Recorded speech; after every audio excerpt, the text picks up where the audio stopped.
Dr. Mark Changizi here with your Science Moment. Today I'm going to talk about educating your opponents, not just vilifying them.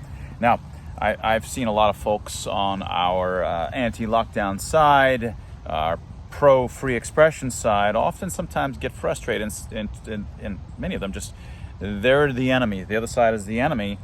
And often, as I've talked about recently, willing to sacrifice our own principles in terms of, for example, free expression, a commitment to free expression. Say, well, why should we hold up free expression if they're violating free expression? Why should we hold up A, B, and C, and D? This is war. This is the wrong attitude. As we talked about before, the reason we want to hold these principles is so that if we win, when we win, or at least over time in the process of this endless battle, we actually not only can install these kinds of principles because we held to them along the way, but also in that process, we win over hearts and minds, and we win over opponents that are potentially near the fence or on the fence to our side.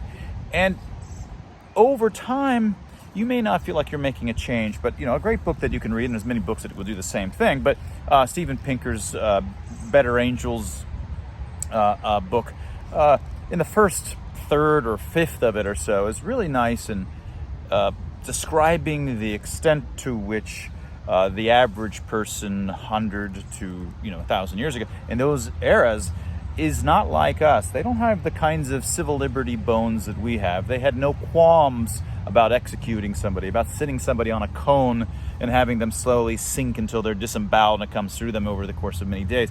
The kinds of torture, the kinds of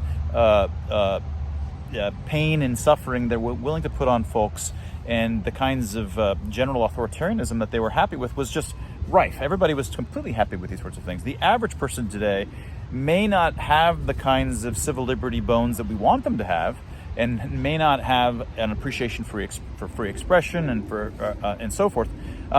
But they're miles away from what our ancestors were just several generations before. We're all part of this process. We're all part of this civilizing process where we're civilizing one another and coming up with new mechanisms that harness us, which gets back to my books on how cultural evolution, it creates new kinds of mechanisms that better civilize us and make us more able to live with one another rather than being barbaric, which is in our nature. Our battle with our opponents should always be thought about as a simultaneous as an educational effort, always trying to pull in those that are closer, you actually have a chance of bringing them over.